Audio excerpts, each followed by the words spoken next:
Syria के राष्ट्रपति बशर अल असद की सत्ता को उखाड़ फेंकने के लिए एचटीएस यानी हयात तहरीर अल शाम और तकफीरी विद्रोही गुट के लड़ाके तेजी से दमिश्क की तरफ कूच कर रहे हैं। लेकिन अब रूसी सेना और ईरान के लड़ाके असद की ढाल बनकर सामने खड़े हो गए हैं। हालांकि एचटीएस के भीषण हमले राष्ट्रपति असद के इस सुरक्षा घेरे को तोड़कर दमिश्क के बेहद करीब पहुंच चुके हैं।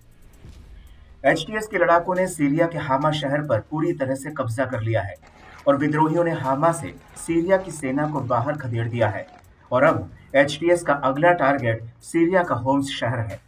बीबीसी के मुताबिक होम्स एक रणनीतिक शहर है जो राजधानी दमिश्क को भूमध्य सागर के तट पर बने अलावी से कनेक्ट करता है और ये इलाका सीरिया के राष्ट्रपति बशर अल असद का गढ़ है और सीरिया में उनकी सत्ता बनाए रखने में इस इलाके की अहम भूमिका रही है। और यही वजह है कि अब हमा से सीरियन आर्मी का भागना असद के लिए एक बहुत बड़ा झटका है। लेकिन रणनीतिक लिहाज से दमिश्क पर फतह का रास्ता हामा से खुल चुका है। अलेप्पो से हामा की दूरी करीब 120 किलोमीटर है, तो वहीं हामा से दमिश्क की दूरी 200 किलोमीटर है और सीरिया के लताकिया से हामा शहर बिल्कुल ही सटा हुआ है, जहां पर रूसी सेना का एक सैन्य अड्डा मौजूद है।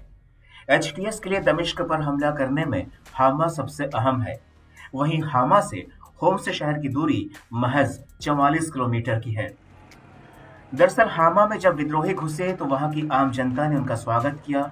इसकी सबसे बड़ी वजह है 40 साल पहले यहां पर असद के पिता द्वारा कराया गया नरसंहार है, जिसकी वजह से हामा पिछले 4 दशकों से विद्रोह की आग में धधक रहा है।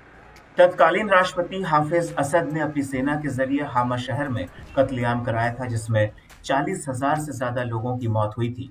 यह नरसंहार करीब 1 महीने तक चला था और यही वजह है कि हामा शहर शुरुआत से ही विद्रोह का गढ़ बना रहा है। सबसे बड़ी बात यह है कि हामा सीरिया का चौथा सबसे बड़ा शहर है और 1982 के दशक में राष्ट्रपति हाफिज के भाई रिफात ने सीरियन आर्मी की गोला बारूद यूनिट को इस शहर पर बमबारी करने की इजाजत दी थी, जिसमें हजारों लोग मारे गए थे और यहीं से रिफात का नाम हामा का कसाई पड़ गया था। और इसी वजह से हामा शहर में विद्रोह की आग पिछले 40 सालों से भड़की हुई है। इन सब के बीच आपको ये भी बता दें कि हामा सीरिया के 2 बड़े शहर मोहरादा और सलामिया पर कंट्रोल रखने में काफी अहम है।